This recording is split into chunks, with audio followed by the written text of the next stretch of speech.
The wind I howled have to go for outside help. Maggie Sinclair's cabin like a pack of angry wolves, rattling the windows and You're piling in drifts of charge. snow against the porch rail. The world beyond her mountain home was buried beneath white silence, with only the lantern's glow Come holding on. back the darkness that pressed at the glass. Inside, the wood stove popped and crackled, its warmth no match for the chill that crept into Maggie's bones every winter since she'd lost her husband, John. Maggie moved through the quiet house with the weary rhythm of habit. She straightened the checkered quilt draped over her rocking chair, set out a mug for her evening tea, and glanced at John's faded photograph on the mantel.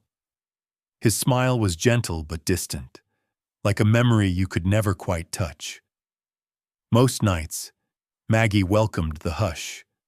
Tonight, though, something gnawed at her, a restlessness that made her pause and listen for sounds she couldn't name. Outside, the blizzard raged on.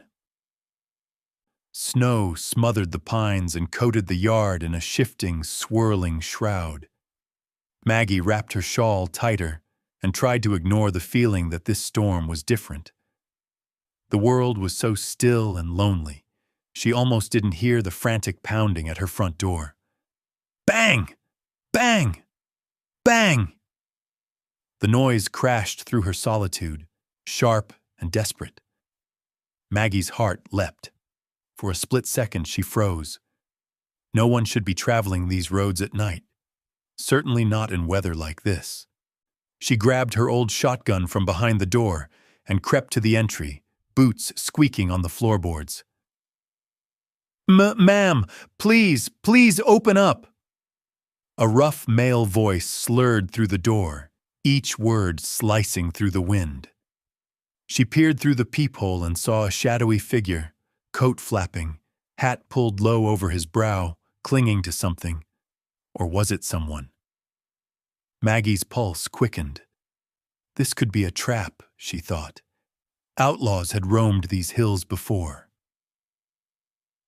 But the voice was edged with terror, not malice. Drawing a deep breath, she cracked open the door, shotgun raised. The icy air slammed into her face.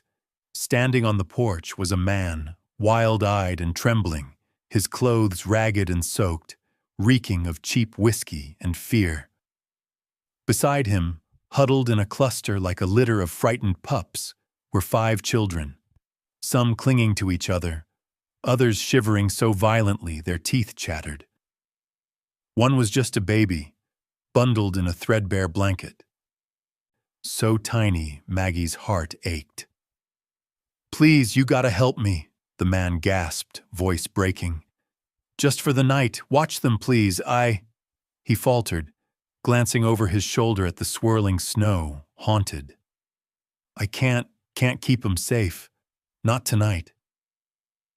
Before Maggie could protest, he staggered forward, thrust the children toward her, and pressed a bundle of torn mittens and a battered doll into her arms. His face twisted in agony and guilt. "I'll come back. I swear it.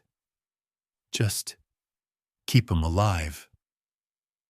Then, with a final desperate look, he vanished into the blizzard, swallowed whole by the night. Maggie stood in the open doorway, breath billowing in the cold, 5 pairs of terrified eyes staring up at her. For a long moment, no one moved. The snow piled higher around their boots. The oldest boy, maybe 10 or 11, pulled the others behind him, chin set with fierce protectiveness. The little girl clutched the baby closer, whispering words Maggie couldn't hear. Her mind raced. Take in a house full of strangers? In the dead of winter, with no warning, no promise the man would ever return? She'd lost so much already. Her husband, her dream of a family. The risk was overwhelming. What if they were sick? What if they brought trouble? But as Maggie looked at their thin faces, haunted, hollow, yet brimming with silent hope, something in her cracked. She remembered her own cold nights after John's passing, the emptiness that never quite left. Turning children away into the snow was unthinkable. She ushered them inside with a brisk, no-nonsense wave, locking the door tight behind them. "Hang your coats by the stove. Take off those wet boots, quick. We don't need any frostbitten toes." The children hesitated, glancing between her and the storm as if expecting the world to shatter. Maggie moved with gentle firmness, kneeling to help unlace boots stiff with ice. The youngest, a curly-haired girl with freckles and enormous blue eyes, began to sob, clutching her doll so hard Maggie feared it might snap in two. "There now," Maggie murmured, voice steadier than she felt. "You're safe here, all right? Let's get you warmed up." As she settled them around the stove, Maggie sized up her unexpected guests. The oldest boy's name was Sam, tall for his age, with an edge of suspicion in every glance. Charlie, a wiry boy with a mop of red hair, kept darting nervous looks at the door. Daisy, the gentle girl, cradled the baby. Peanut, they called him.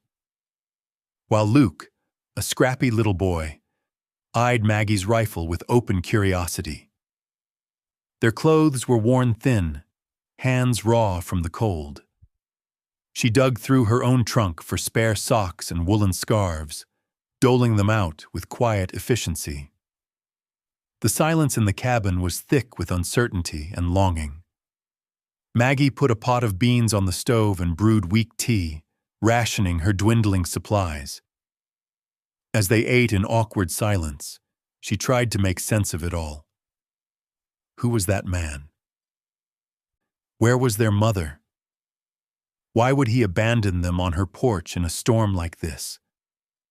As night closed in and the wind battered the windows, Maggie sat by the stove, watching the 5 children drift into uneasy sleep on makeshift beds. Shadows flickered across the walls, and for the first time in a long while, her house was filled with the sound of breathing, not just her own. Maggie wondered what tomorrow would bring. Her heart heavy with fear, but brightened, just a little, by a spark of hope she'd thought was long dead. Morning came slow and gray, the blizzard's fury replaced by a dull, endless snowfall. Maggie Sinclair, who had hardly slept a wink, moved quietly around the kitchen, her mind running in circles. She kept glancing at the 5 children still bundled on her floor. The oldest, Sam, was already awake, watching her with the alertness of a fox in a trap. He sat upright, legs crossed, eyes sharp beneath a tangle of dark hair. The cabin felt impossibly small with so many bodies and so many unknowns. The walls, once symbols of her solitude, now felt like a fragile shell trying to contain a wild, new world. Maggie busied herself making oatmeal, scraping the bottom of her flour barrel, pretending her hands weren't shaking. One by one, the others woke. Charlie, all elbows and knees, stretched like a cat and blinked blearily at the ceiling, as if hoping he'd dreamt the whole thing. Daisy rubbed sleep from her eyes, gentle as spring rain, and immediately checked on the baby, Peanut, whose little fists bunched in his sleep. Luke, the scamp, tried to swipe a biscuit cooling by the stove and was met with a sharp, warning glance from Sam. For a moment, Maggie almost smiled. The air was thick with tension. The children clung to each other, whispering, their voices darting between caution and hope. Maggie, fighting her own awkwardness, knelt and introduced herself, keeping her tone steady. "My name's Maggie Sinclair. This is my home, and for now you're safe here. But I need to know your names, and if there's anyone else coming for you." Sam spoke first, his chin high. "I'm Sam. That's Charlie, Daisy, Luke, and that's Peanut. Our father, he said he'd be back. He always says that." His voice didn't tremble, but Maggie caught the flicker of pain in his eyes. Daisy offered a timid smile, and Charlie scowled, obviously skeptical of Maggie's kindness. Luke's gaze darted everywhere at once, a ball of energy barely contained. Maggie handed out bowls of oatmeal and watched as the children wolfed it down, their manners forgotten in the hunger that comes from too many missed meals. She was startled to find herself moved by the sight. These little strangers, so clearly desperate for comfort, so unpracticed at trusting the world. After breakfast, Maggie tried to keep them occupied. She had no toys, only a battered deck of playing cards, a worn checkerboard, and a battered copy of Robinson Crusoe she read aloud in the evenings. She put the boys to work stacking wood and sweeping out the porch, while Daisy helped wash up the dishes. Peanut toddled at her feet, trailing the battered doll everywhere he went. It was chaos, beautiful and strange. The children bickered, teased, and sometimes laughed, a rough, unused sound that filled the cabin with unexpected warmth. At one point, Charlie, never one to pass up a dare, tried to climb onto the old rocking chair and toppled backwards, bringing the whole thing down in a clatter. Maggie rushed over, heart in her throat, but found him grinning, unhurt, as the others burst into nervous laughter. "Careful now," Maggie chided, biting back her own smile. "That chair's been around longer than any of you. Might have a few tricks left in it." In quieter moments, Maggie studied them. She saw how Sam always counted heads, never relaxing until every sibling was within arm's reach. She noticed Charlie's suspicious glances, like he expected to be scolded, or worse, thrown out. Daisy moved quietly, mothering Peanut with a tenderness that made Maggie's chest ache. Luke was all mischief, but underneath, his eyes held secrets. Peanut, still so small, reached for Maggie with sticky hands, offering her the doll as a peace treaty. That afternoon, as the snow drifted and the world shrank to the walls of the cabin, Maggie found herself remembering stories John used to tell, about harsh winters and hard choices, about how sometimes the only way to survive was to let strangers become family. As evening fell, the awkwardness lingered. The children grew restless, snapping at each other or growing silent. Maggie tried to read, but Peanut began to cry, a high, frightened wail that set everyone on edge. Daisy tried to comfort him, but she was exhausted, and the baby only clung tighter. Sam stepped forward, his voice tight. "He's scared. We all are. You ain't gonna send us away, are you?" Maggie knelt in front of him, searching his face. "You're safe here," she said, gentler than before. "No one's leaving tonight."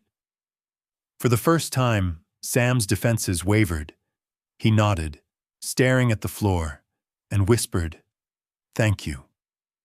That night, Maggie made up beds from old quilts and let the children sleep in the living room near the stove. She lingered in the doorway, watching them settle. Charlie refused to let himself fall asleep until Sam's hand squeezed his shoulder. Daisy whispered a prayer for her mother, her words barely audible. Luke hid under the blankets, peeking out every few seconds, and Peanut finally fell asleep, face pressed against Maggie's arm.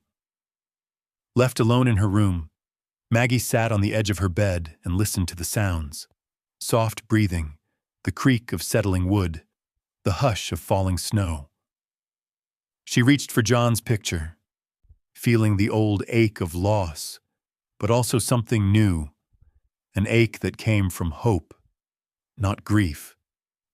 She pressed the photograph to her chest and closed her eyes.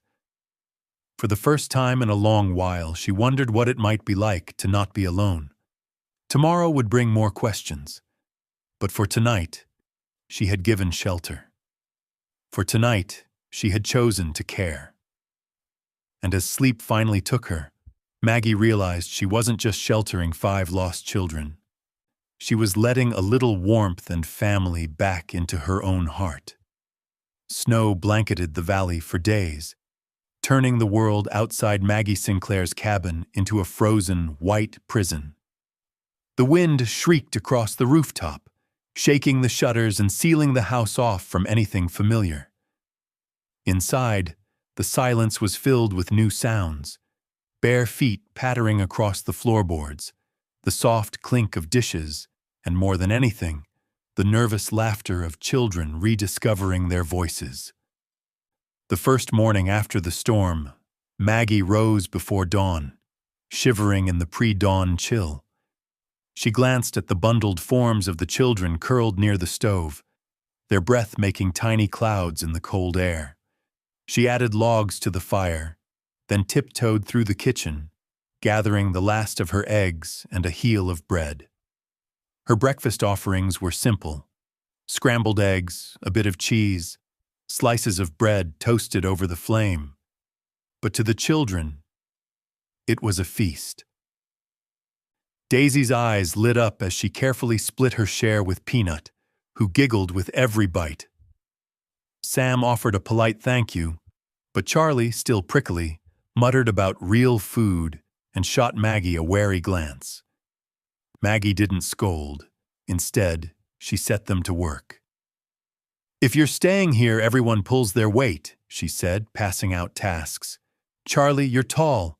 Help me fetch water from the pump. Luke, you can gather kindling. Daisy, watch Peanut. And Sam, let's see if you can mend that torn shirt." It was a gamble, but the jobs gave the children purpose. Out on the porch, Charlie glowered at the snowdrifts, but soon found himself laughing as Maggie tripped and sent a spray of icy water flying into the air. Even Sam's careful mending turned into a lesson as he poked his finger and swore under his breath, only to be caught and corrected by Maggie's gentle hand. By afternoon, the monotony of snowed-in days began to soften. Maggie pulled out her old checkerboard and challenged the children, letting Luke crow in triumph when he managed to beat her, fair and square. In the evenings, they gathered close as Maggie read aloud from Robinson Crusoe, her voice warming the room as the shadows danced across the walls. Charlie scoffed at the stories, but Maggie noticed he listened, eyes wide, each time she turned the page. With nothing to do outside, the cabin became their whole world, and they filled it with new traditions. Maggie improvised games, making up riddles, holding races across the rugs, even inventing silly songs for chores. She tried baking biscuits one day, but with supplies low, they came out flat and nearly rock hard. Luke pretended to break a tooth, and the others burst out laughing, the tension between them slowly giving way to playfulness. Yet, it wasn't always easy. The children argued, especially as the walls seemed to close in with each passing day. One evening, Daisy burst into tears when Charlie hit her doll as a prank. Sam tried to play peacemaker, but tempers flared until Maggie, exhausted, ordered everyone to their beds. She sat up late that night, staring into the fire, wondering if she was doing any of this right. But just when Maggie doubted herself, the smallest gestures began to change everything. Charlie, after one stormy morning, quietly returned Daisy's doll, stuffing it beneath her pillow with a mumbled apology. Luke, who never sat still, began curling up beside Maggie as she read, his head on her shoulder. Peanut started toddling after her everywhere, arms stretched out, trusting Maggie to catch him when he wobbled. It was Daisy, soft-spoken and gentle, who bridged the last gap. Late one night, as Maggie tucked her in, Daisy's eyelids drooped and she whispered, "Mama." The word hung in the darkness, tentative, as fragile as a snowflake. Maggie's breath caught. She brushed a strand of hair from Daisy's cheek, her heart pounding with a mixture of pain and joy. I'm here, sweetheart, Maggie whispered, unable to say more. In that moment, the lines between stranger and family blurred. As the days turned into weeks, the snow finally eased. Light filtered through the windows, promising spring, but Maggie knew things would never be the same. The children belonged to her now, at least for as long as fate allowed. She found herself humming as she worked, smiling as she listened to the sounds of squabbling and laughter. The loneliness that had haunted her since John's death was fading, replaced by a new sense of purpose. One night, as they sat together near the fire, Sam spoke for all of them. "Why are you helping us?" he asked, voice thin with vulnerability. "You could have sent us away." Maggie looked at each child, searching their faces for the right words. "Sometimes," she said, "the family you choose is the one that saves you. And sometimes, opening your door to someone else is the only way to open your own heart." The words lingered long after the fire burned low. Maggie lay awake, staring at the ceiling, realizing she no longer feared the coming dawn. With each child's small triumph, a mended sock, a shared laugh, a whispered "Mama," she felt the walls of her world grow just a little bigger, just a little brighter. That night, for the first time since the blizzard began, Maggie slept soundly, her house alive with hope, and her heart fuller than she ever dared imagine. Spring threatened at the edges of winter's grip, sunlight growing bolder each day, snow shrinking from the cabin's walls. Maggie Sinclair's small home, once silent, now pulsed with a different life. Children's laughter, bickering, the thunder of feet chasing each other from room to room. Maggie had come to know each child's rhythms, Sam's quiet strength, Charlie's unpredictable moods, Daisy's gentle hands, Luke's wild inventiveness, and baby Peanut's joyful babble. The days grew longer, chores multiplied, and with them, the small rituals of family. After supper, Maggie would stand on the porch, watching the melting snow reveal old wagon ruts and patches of stubborn green. In these moments, she almost let herself believe they could stay together, that the outside world would forget about them. But peace was a fragile thing. One cloudless afternoon, as Maggie worked in the yard, she saw a figure trudging up the road. A man, unsteady but purposeful, followed by another with a city slicker's clothes and a thin, predatory smile. The children, playing by the fence, went suddenly still. It was their father. He looked different, his hair cut, eyes clearer, but still carrying the battered shame of a man who'd run from his children in a blizzard. The man beside him held a briefcase and wore a suit that didn't fit the landscape. The father's gaze flickered over Maggie, over the cabin, then landed on Sam, Daisy, and the others. His jaw tightened. He hesitated at the gate, nerves strung tight. Maggie's body went rigid. Sam stepped protectively in front of his siblings. Charlie bristled, while Daisy clutched Peanut, shrinking behind Maggie's skirt. Luke's fists balled, his jaw clenched. The father forced a brittle smile. "Afternoon, Miss Sinclair. I've come for my children.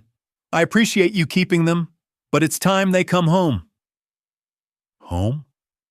Maggie bristled at the word, but before she could speak, the suited man cut in, voice oily. "I'm Mr. Larkin, attorney for Mr. Willis here. He has legal custody of the children." He produced a sheaf of papers, crisp and official-looking, sliding them across the fence.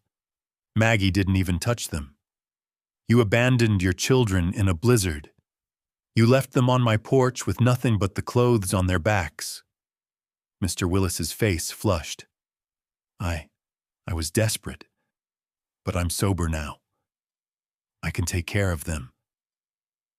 Charlie spat on the ground.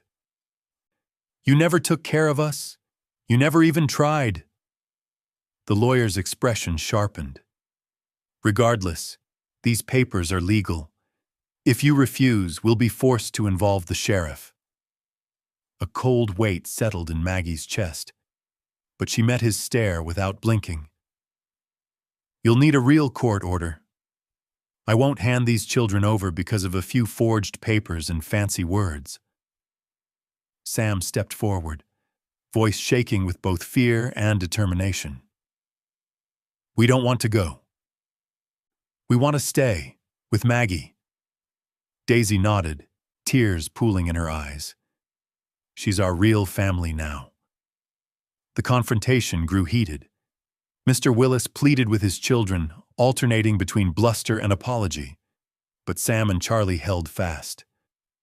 Maggie stood tall, anger burning away her doubts. She would not let these children be taken by a man who'd abandoned them, no matter what the papers claimed. The lawyer, growing impatient, raised his voice. "We'll see what the sheriff says about this." As if conjured by his words, the town's sheriff rode up, a stocky man with a weathered face and a no-nonsense air. He took in the scene, tipping his hat to Maggie. "What's going on here?" Mr. Larkin waved the papers, explaining the situation with the slick urgency of a man used to getting his way. The sheriff scanned the documents, his brow furrowing. Maggie took a step closer. "Sheriff, these children were left in my care, abandoned in a blizzard. I have witnesses. The whole town knows it. If their father wants them back, he'll have to do it the right way, not with threats and tricks." The sheriff considered her words, then turned to the children. "What do you kids want?"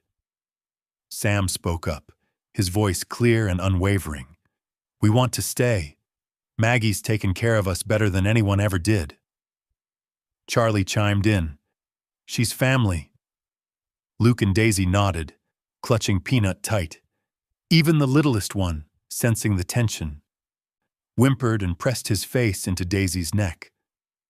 The sheriff scratched his chin. "Seems to me these kids have made their wishes plain. Until a judge says otherwise, they stay put."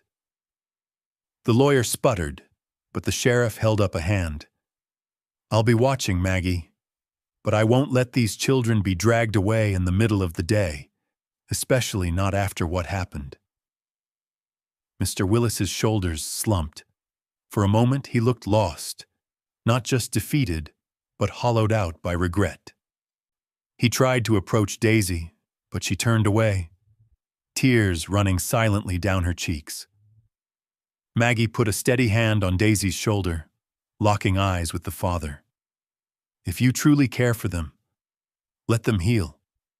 Let them choose where they belong." The lawyer muttered something under his breath, and the two men retreated, swallowed up by the dust and sunlight. Back inside, the children collapsed into Maggie's arms, relief washing over them in waves. For the first time, they let themselves cry without shame. Sam's stoic mask cracked. Charlie sobbed openly. Daisy shook with quiet grief. Even Luke, usually so tough, clung to Maggie as if afraid she might vanish. Maggie held them all, whispering promises she hoped she could keep. As dusk settled, the cabin glowed with something stronger than lamplight, a fierce, defiant love that would not be broken. Later, as the children slept, finally safe for now, Maggie sat by the window, watching the stars blink through the darkness. She knew this was only the beginning, but for tonight, the children were hers, and she would fight for them with every breath she had. Just when Maggie Sinclair thought she could finally breathe, winter reminded everyone that it had not yet finished with them. The days grew colder again, a sharp, biting wind roaring down the mountains, rattling the loose panes in the kitchen window and sweeping snow across the steps Maggie had only just cleared. The children grew restless, trapped indoors by the bitter cold, their energy a storm of its own. Peanut was the first to fall ill. It started as a faint flush in his cheeks and a dry, persistent cough, but by evening, his fever burned so hot, Daisy and Maggie could hardly touch his skin. His tiny body trembled under the patched quilts, eyes glassy, breaths shallow and fast. The other children hovered close, wide-eyed with fear, as Maggie tried to soothe him with cool cloths and murmured prayers. She mixed willow bark tea and honey, all the old remedies she'd learned from her mother and neighbors, but nothing seemed to help. By midnight, Peanut's fever spiked even higher. Daisy wept quietly, begging Maggie to please help my baby brother, while Luke stared at the wall, fists pressed hard against his eyes. Outside, the wind howled, flinging icy needles against the cabin. Maggie paced the floor, torn between hope and dread, watching Peanut slip in and out of uneasy sleep. She remembered a winter years ago, when the same fever had taken her only child before John's arms ever got to hold him. That old pain clawed up her throat, threatening to choke her. No, not again. By dawn, Maggie knew she couldn't wait for a miracle. The boy needed real medicine, the kind only Doc Parker in town could provide. But the nearest town was nearly 10 miles away, across snowdrifts and wild country where the road twisted and vanished beneath the pines. For a moment, she faltered. She looked at the children, Sam, pale but determined, Charlie biting his lip, Daisy holding Peanut as if sheer willpower could keep him alive. "I have to go for help," Maggie said, grabbing her thickest coat and lacing her battered boots. "Sam, you're in charge. Keep the fire going and don't let anyone in but me. I'll be back as soon as I can." Sam nodded, eyes huge with worry. "Be careful, Maggie, please." Daisy pressed her face against Maggie's arm, her voice trembling. "Bring him back, Maggie. Please." Maggie hugged each of them tight, then stepped into the storm. The wind nearly knocked her off her feet, biting straight through wool and leather. Snow clung to her lashes, and the world shrank to a white blur. She kept her head down, boots crunching, every muscle straining to push forward. Her breath steamed in the air. Wolves howled in the woods, not far off, their cries sending chills through her that had nothing to do with the weather. Branches cracked overhead. Once, Maggie slipped on hidden ice, falling hard, snow filling her collar and soaking through to her skin. She struggled back up, clutching her coat tight and pressed on. Every step was a battle against exhaustion and fear. About halfway, she heard the unmistakable sound of footsteps crunching through the snow behind her. Maggie spun, heart pounding, expecting to see wolves or worse, an outlaw drawn by rumors of the cabin's new silver hoard. Instead, she saw a dark figure in a thick parka, her neighbor, old Hank Tully, known to most folks as a hermit and a grouch. Hank grunted, thrusting a battered flask toward her. "You look like hell, Maggie. Here, sip. You heading to Parker's?" She nodded, too winded to speak. He fell in step beside her. "I'll help. You get the medicine. I'll keep an eye out for trouble."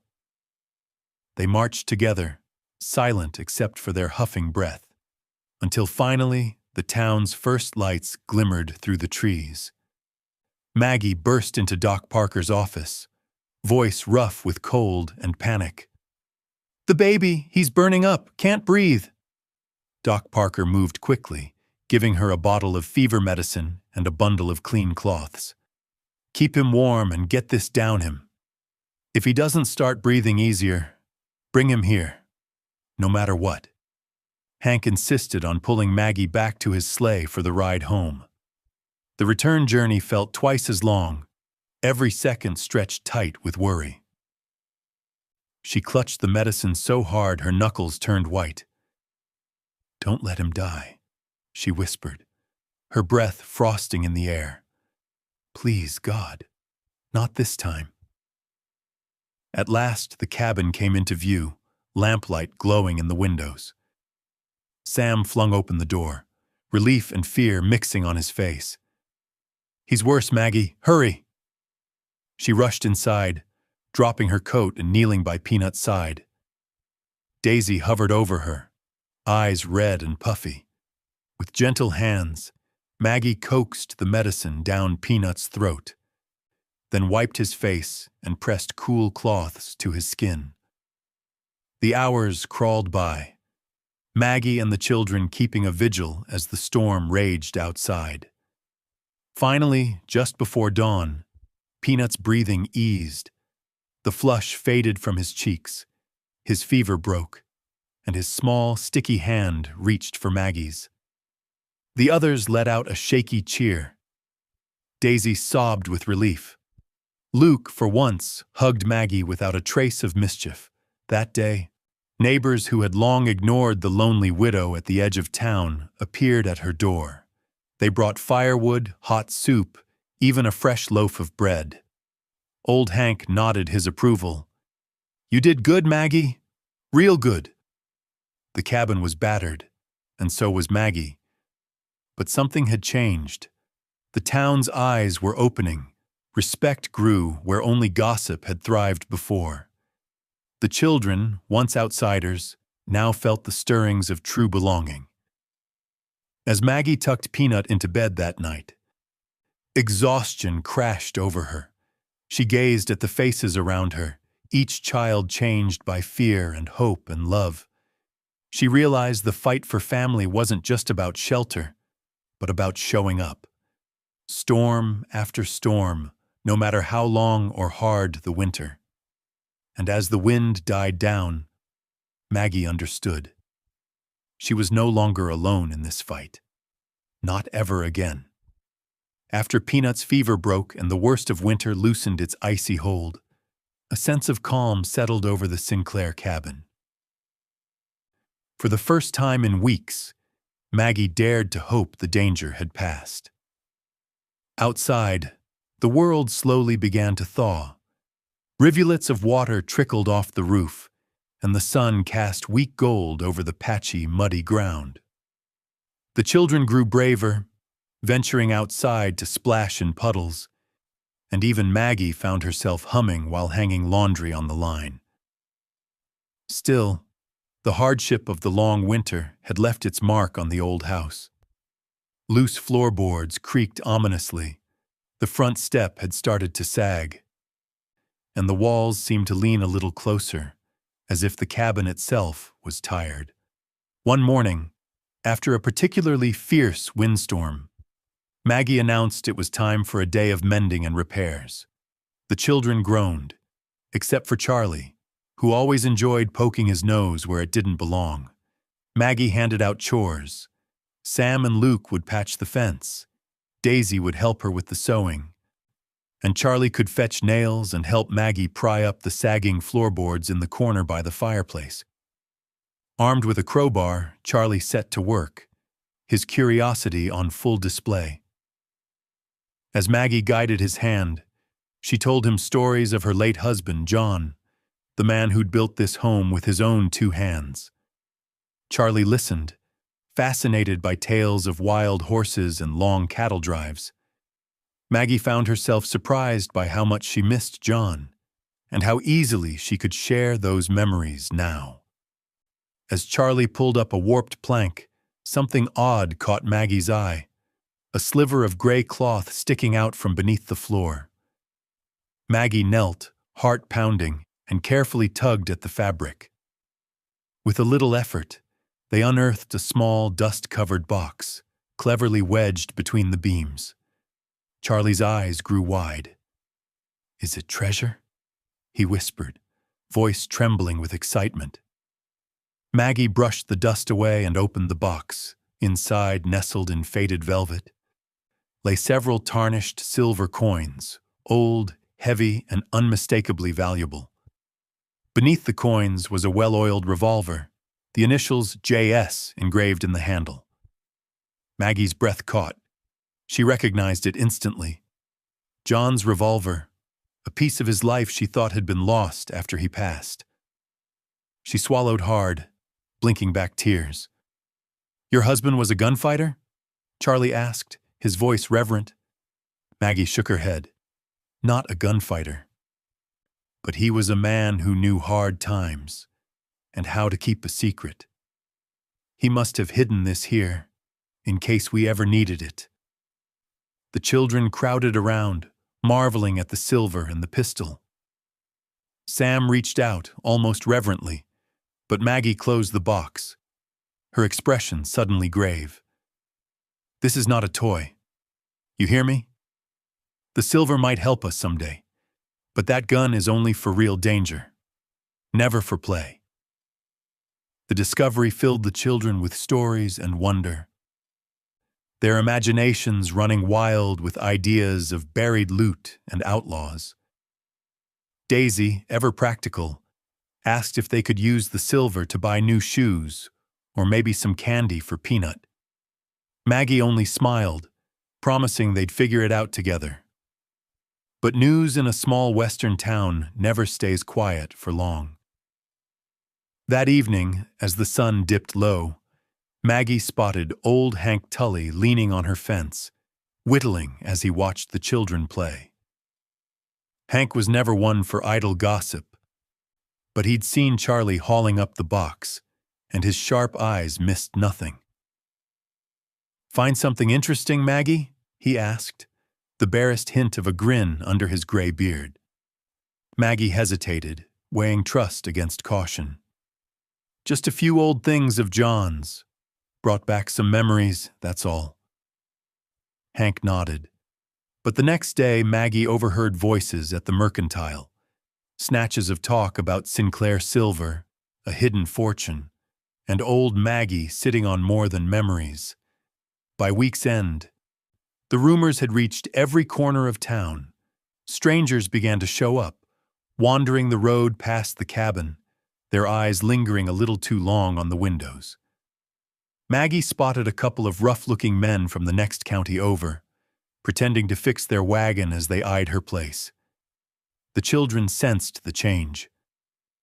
Sam began sleeping with the wooden box beneath his pillow, and Luke posted himself as a lookout near the front step, wielding a stick like a sword. Even Charlie, who liked to test every limit, grew serious, asking Maggie if the silver would bring trouble. Maggie lay awake at night, listening to the wind, the weight of John's revolver heavy in her hands. She remembered a time when this cabin had been her safe place, her whole world. Now, it felt as if the world was pressing in, hungry, jealous, and unpredictable. Still, there was a strange hope in the secret they had uncovered. The silver could buy the supplies they needed to see them through another hard year. The revolver, she hoped, would never need to be fired. And for the first time, Maggie felt she was not alone in her burdens. The children watched her with fierce loyalty, and their laughter, even under the shadow of danger, filled the house with warmth. One afternoon, as they sat together counting the coins, Daisy looked up and said quietly, "Maybe this was meant for us, so we could stay together, so nobody could take us away." Maggie squeezed her hand, her voice thick with emotion. "Maybe it was, sweetheart. Maybe it was." But as dusk fell and strange riders lingered in the distance, Maggie knew she'd need more than hope and silver to keep her new family safe. Trouble was coming. She could feel it. She only prayed she'd be strong enough to meet it head-on, just as John would have wanted. The promise of spring did little to ease the growing tension at Maggie Sinclair's cabin. The rumors about John's hidden silver, carried by whispers and suspicious glances, seemed to echo from every corner of the small town. Strangers began drifting through the valley, men with narrow eyes and hard voices, each pretending to be lost or looking for work, but all of them casting long looks at Maggie's home. It was Sam who spotted the first real threat. He was stacking wood one chilly morning when he saw a horseman watching the cabin from a distance, his silhouette tall and unmoving against the pale sky. Sam rushed inside, breathless. "Maggie, there's someone out by the north ridge. He's just sitting there staring at us." Maggie's heart dropped, but she forced herself to be calm. "Keep away from the windows," she said, peering out through a gap in the curtain. The figure sat astride a black horse, face hidden beneath a wide-brimmed hat, posture too still to be casual. Maggie felt a chill creep up her spine. This wasn't curiosity. This was someone measuring their defenses. That night, Maggie and the children slept with John's revolver within reach and the box of silver hidden in the root cellar. They kept the lamps low, speaking in whispers as the wind rattled the old cabin's bones. Even Peanut, usually so cheerful, whimpered in his sleep. The next day brought more riders, 3 men this time, led by the same tall figure. They rode up to the house, bold as brass, spurs jangling, eyes cold and empty. Maggie stepped outside. Shotgun in hand, Sam and Charlie peeking from behind the door. The leader tipped his hat, his voice a low drawl. "Afternoon, ma'am. Name's Jasper Rigg. Heard tell you got some mighty interesting things up here. Maybe you'd like some company." Maggie stared him down, her voice iron. "We're not looking for company. You best ride on." Rigg smiled, a thin, cruel curl of his lips. "Maybe we will. Maybe we won't. Place like this, folks could use protection. Things get mighty lonely. Accidents happen. Shame if something bad were to happen to a nice lady and her little ones." Luke, fists clenched, stepped outside. "We don't need your kind of help," he shouted, but Maggie pulled him close, pushing him gently behind her. Rigg's men laughed, their voices sharp as broken glass. Maggie kept her stance steady. "I'll tell the sheriff you're making threats. Now get off my land." Jasper Rigg tipped his hat again, but there was no warmth in his eyes. "We'll be around, ma'am. You can count on that." They rode away, but Maggie knew they'd be back. As dusk fell, she bolted the doors, checked the windows, and set Sam and Charlie to watch the back while she sat up, gun on her lap. The children were restless, anxiety pulsing through the small house. Daisy tried to read to Peanut, but her hands trembled, and Charlie shadowed Maggie's every move, seeking comfort in her steady presence. Even Sam, usually so stoic, asked, "What do we do if they come back? What if they try to break in?" Maggie forced a smile. "We do what we always do. We stick together. We use our heads, not just our fists." She remembered John's old words. Sometimes courage means staying when it's easier to run. That night, she repeated them aloud to the children, hoping her own voice wouldn't betray her fear. They started to prepare.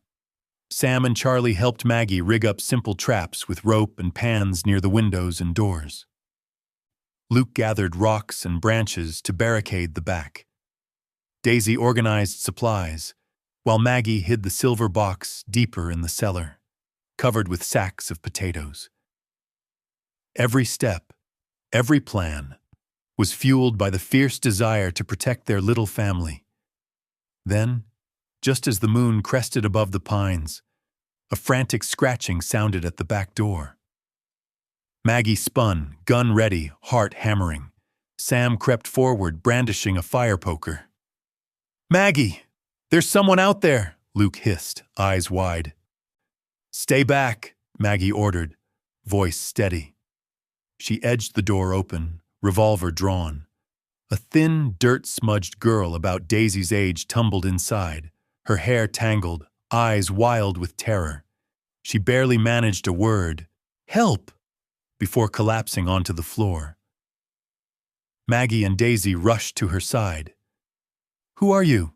Maggie asked, checking her pulse and feeling her forehead. "My name's Josie," the girl gasped. They're after me too. I saw them in the woods, talking about your house. I've been hiding for days.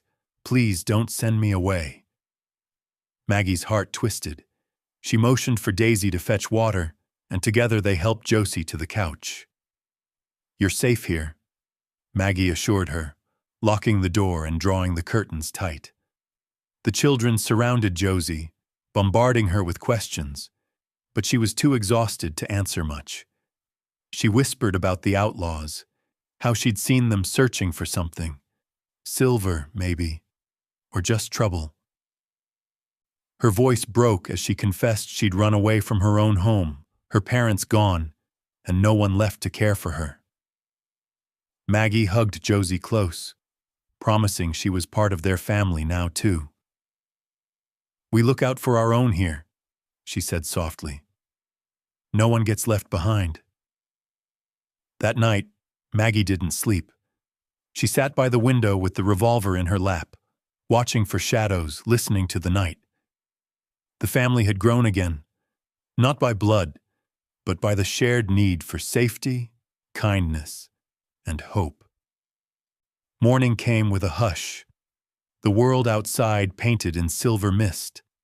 Maggie, her nerves raw but her spirit unbroken, felt a new surge of determination. Whatever lay ahead, outlaws, rumors, the darkness of fear, they would face it as a family, and this time, they wouldn't face it alone. The valley woke to the smell of smoke and the taste of tension. Maggie Sinclair stood at her window as the sun rose, lighting the frost on the glass and casting long, wavering shadows over the snow-dappled yard. She could sense it in the air. Something bad was coming, and it wouldn't be turned away with words. Josie, their newest arrival, was still pale and trembling from her ordeal, but a stubborn fire burned in her eyes. She huddled close to Daisy at breakfast, barely touching her porridge. Sam sat at the head of the table, shoulders squared, chin high, a boy preparing for war. Charlie watched the windows, chewing his lower lip. Luke practiced tying knots in a length of old rope. And even Peanut seemed to understand the air of dread, fussing in Maggie's lap. They spent the morning barricading the cabin. Maggie and Sam dragged furniture across the doors and windows while Charlie hammered extra nails into the frames. Luke collected rocks for ammunition, and Daisy stocked the kitchen with as much food and water as she could gather. Josie, still weak but determined, helped Maggie hide the silver and John's revolver in a nook behind the hearth. Every sound from the woods made them flinch. Every crow call or snapping twig could be Jasper Rigg and his men. By midday they heard it, the unmistakable rumble of horses and the shouting of men. Maggie peered through the cracks and saw a sight that chilled her blood. Jasper Rigg had returned, not only with his outlaws, but with the children's father, Mr. Willis, in tow. Mr. Willis looked rough, his eyes hollow, but greed and bitterness radiated from him like a fever. Rigg dismounted. Guns slung low, his men fanning out in a loose semicircle. "Sinclair!" Rigg's voice boomed. "Come on out! No one has to get hurt! Just hand over what's rightfully ours, and we'll let you and the brats walk away." Maggie stepped out onto the porch, shotgun at her side. "There's nothing here for you, Jasper. You're not welcome. And as for Mr. Willis, these children aren't his property, and they aren't yours either." Rigg's smile was a cruel slash. "Last chance, Maggie. This doesn't have to get ugly." Behind Maggie, Sam and Charlie pressed close, faces grim but resolute. "Go on, get out of here," Sam yelled. "This is our home." Rig nodded to his men. Guns were drawn. Suddenly, bullets shattered the morning air, splintering wood and sending the children ducking for cover. Maggie fired a warning shot, the blast echoing off the mountains. Chaos erupted. Rig's men charged the porch while Mr. Willis circled around, trying to sneak to the back. Inside, the children sprang into action. Sam and Charlie, remembering the traps Maggie had shown them, yanked on ropes that sent buckets of rocks crashing down on the attackers. Luke scrambled up to the loft with his armful of stones, pelting the outlaws through the attic window. Daisy gathered Josie and Peanut, shepherding them behind a pile of heavy barrels. A window shattered. One outlaw burst in, only to be tripped by a broom handle Charlie wedged across the door. Maggie swung the shotgun, driving him back, her voice ringing with fury. "You picked the wrong house, mister!" Meanwhile, outside, Mr. Willis tried to lure Daisy and Josie out, his voice trembling with fake warmth. "Come on, girls, Daddy's here. I'm going to take you someplace safe." But Daisy stood her ground, hands balled into fists. "You're not our daddy anymore. Maggie's our family." Sam and Charlie fought side by side, holding the front door against Rig himself. Rig's boots thudded on the porch, his revolver gleaming. "You're brave kids," he sneered. "But this is grown-up business." Charlie spat, fear and defiance mixing in his voice. "We're not scared of you." Rig raised his gun. In that frozen moment, Maggie tackled him, knocking the weapon aside. They struggled, rolling across the porch, Maggie fighting with all the strength of a mother who'd already lost too much. Rig cursed, trying to throw her off, but Maggie clawed and kicked, refusing to let go. Just then, from the tree line, a sharp whistle rang out. The sheriff and a posse of townsfolk, finally answering the call for help.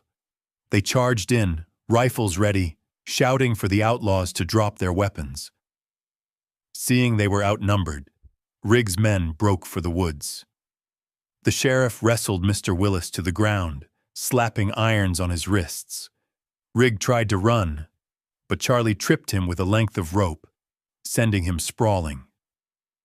The sheriff's men quickly subdued the last of the outlaws. The fight was over as quickly as it had begun. The yard was a tangle of footprints, spent shells, and battered pride. Maggie's hands shook as she lowered her shotgun, breath ragged in her chest. The sheriff approached her, hat in hand.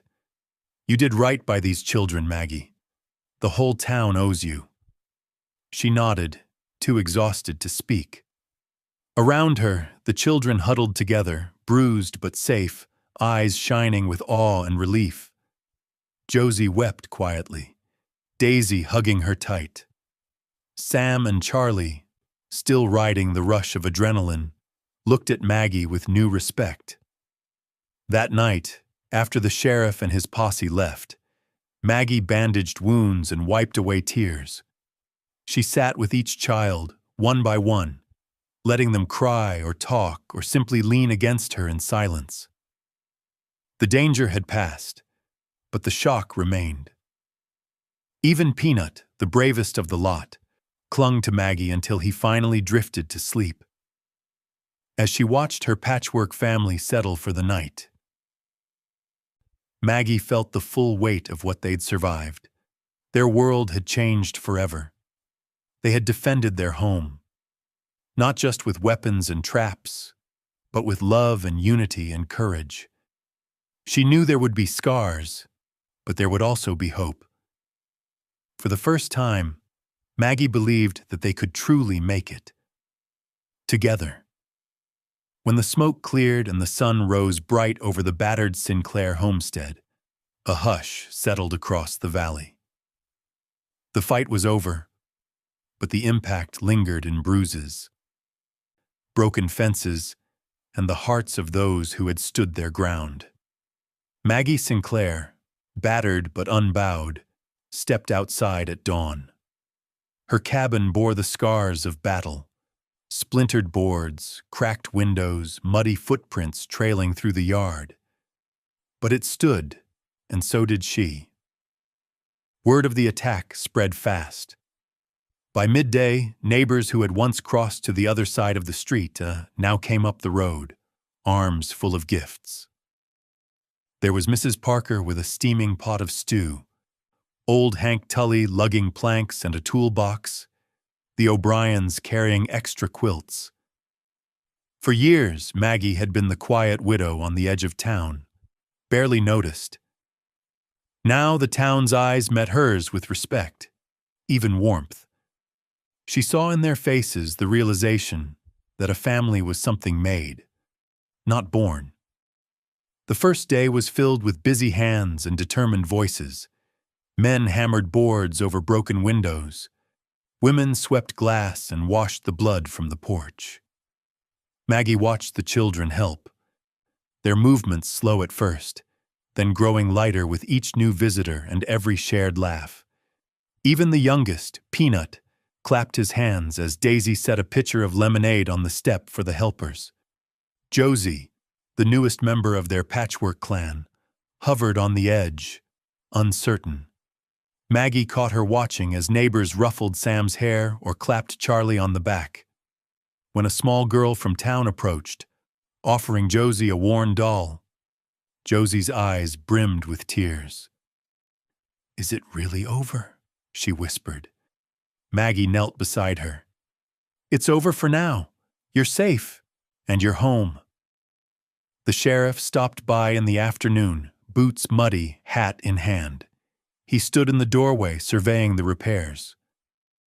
"You've got more friends than you thought, Maggie," he said with a gentle smile. "This place, your family, it's become something mighty important to us all." She nodded, the truth of it settling into her bones. Maggie looked around at her once lonely homestead, now filled with people, laughter, and the busy music of rebuilding, and saw it anew. The house was no longer just a shelter from storms. It was a beacon, a gathering place, a haven for anyone needing a second chance. The children changed, too, in ways Maggie hadn't dared hope. Sam, so guarded and serious, now played tag with the local boys, his laughter ringing clear as a bell. Charlie, whose suspicion had always lingered just under his skin, helped Hank fix the fence, swapping tall tales as they worked. Daisy bloomed under the attention of the neighbor women, learning to braid bread and hem dresses. Luke, wild and restless, organized races with the town kids, letting out whoops of joy as he tumbled through the grass. Even Peanut, once so frail, now toddled from lap to lap, giggling with delight. And Josie, once lost, always on the edge, found her place too. The O'Briens offered to teach her how to ride, and soon she was joining the others, wind in her hair, a real smile on her face. Maggie often found her helping Daisy with chores or reading stories to Peanut by the fire. Josie's presence, once an uncertainty, now felt as natural as sunrise. Nights brought a different kind of healing. After supper, the children gathered by the hearth, telling stories and sharing dreams. Maggie listened as they reminisced about the fight, how they'd outsmarted the outlaws, protected each other, and proven their courage. Even the scars became badges of pride, reminders of what they had survived. But there was more than just healing for her little family. Maggie noticed how neighbors lingered after the repairs were finished, how conversations stretched late into the evening. It started with small requests: a neighbor's child needing a meal, an old man seeking advice, a young mother looking for a friend. Maggie's kitchen became a place where people gathered, not just to eat, but to belong. One evening, as Maggie stood at the doorway watching the sunset, she was joined by Mrs. Parker. The older woman laid a gentle hand on Maggie's arm. You turned this house into something special, Maggie. Folks look to you now, not just for shelter, but for hope." Maggie's heart swelled. She remembered the empty years after John died, the silent dinners, the ache of loneliness, the way she'd closed herself off from the world. Now her home echoed with life and laughter. Her arms were never empty, and she was surrounded by a family bigger than she ever imagined. Yet even as the wounds healed, there were moments of pain. Daisy woke some nights with nightmares, Josie flinched at sudden noises, and Sam sometimes retreated to the barn to think. Maggie met each challenge with the same fierce love that had carried her through the worst, never letting anyone feel alone, always ready with a story, a song, or a quiet hand to hold. Spring came in earnest.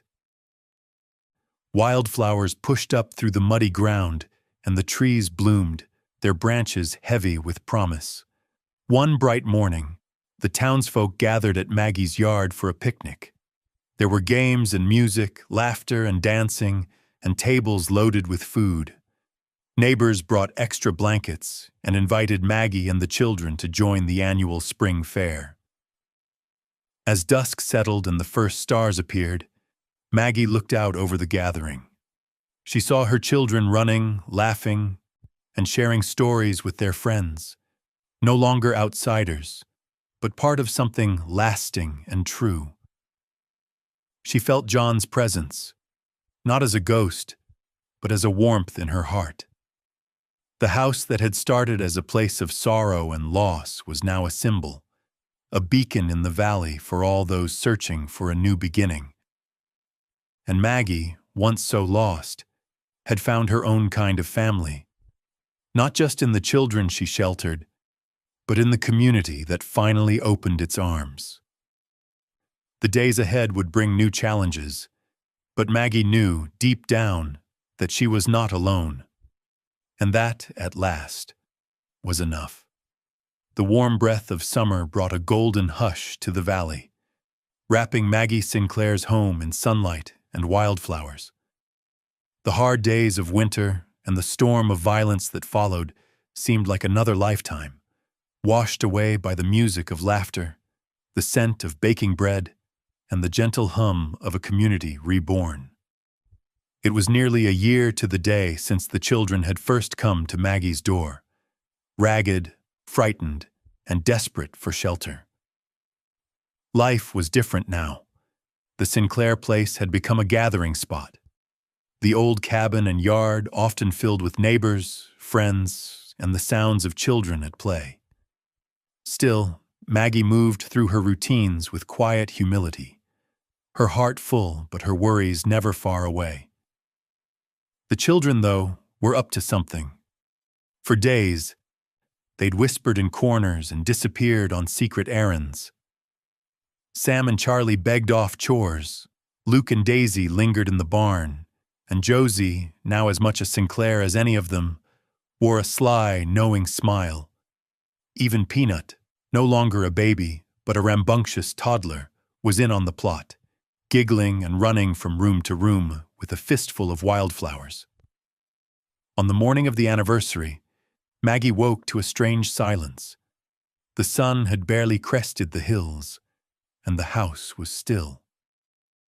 She rose, expecting to find the children at breakfast or playing in the yard, but instead she found a note neatly written in Sam's careful hand. "Don't come outside until we call you. Trust us, Maggie." Puzzled, she obeyed, using the quiet time to make tea and watch the light climb across the kitchen walls. She thought of John and the strange way life had come full circle, from loneliness and sorrow to a home overflowing with love. At last, there came a knock at the door, a timid tap, then a chorus of excited whispers. Maggie opened it to find all the children lined up on the porch, their faces shining with pride and anticipation. Sam stood at the front, his hair combed, shirt tucked in, a sprig of sage pinned to his collar. "Happy Mama's Day!" the children shouted in unison, their voices tumbling over one another with laughter and joy. Maggie stood frozen, overcome. She tried to speak but found her throat too tight. Josie took her hand, guiding her down the steps and into the yard, which had been transformed for the occasion. Bright cloths draped over makeshift tables, wildflowers tied in jars, and banners, made of torn bed linens and painted with cheerful colors, fluttered in the breeze. Luke had fashioned a stage from a few crates, where Charlie waited, strumming an old guitar. Daisy had arranged a basket of fresh biscuits and a pot of honey, while Sam poured lemonade into chipped mugs. Even Peanut wore a crown of daisies, beaming with excitement. Sam cleared his throat, eyes brimming with emotion. "We wanted to thank you, Maggie, for everything, for giving us a home when we had nowhere to go, for loving us, even when we made it hard, for being our family." He handed her a small, carefully wrapped package. Inside was a locket, fashioned from a bit of silver they'd saved, engraved with the initials of every child in the family, including Josie's. Maggie blinked back tears. She traced the delicate lines of each letter, overwhelmed by the depth of their gratitude and the certainty that she had truly become their mother. Not by blood, but by every action, every sacrifice, and every gentle touch. Charlie grinned, launching into a raucous song he'd written about their adventures, battling outlaws, braving the blizzard, rescuing Josie from the woods. The others joined in, clapping and stomping, their laughter floating across the fields. Daisy and Josie performed a little dance, spinning in circles, while Luke set off a shower of wildflower petals, much to Peanut's delight. Neighbors soon began to arrive, drawn by the music and the spirit of celebration. Old Hank Tully brought his fiddle. The O'Briens arrived with a wagon load of pies, and Mrs. Parker led the children from town in a parade around the yard. Someone lit a bonfire, and before long, the whole community was feasting, singing, and telling stories under the broad blue sky. As the day faded into evening, the children gathered around Maggie once more. One by one, they shared their own tributes. Sam, always the leader, hugged her tightly. "You gave me strength, Maggie. You taught me to stand up and protect my family." Charlie followed, eyes shining. "You let me be myself, even when I was angry or scared. You never gave up on me." Daisy pressed a small bouquet of violets into Maggie's hand. "You showed me how to hope again. You made me feel safe." Luke, bouncing on his heels, grinned. "You turned chores into adventures, Maggie, and you never let me run wild without a place to come home to." Josie, her voice soft but clear, said, "You let me in when I had no one. I'm yours now, forever."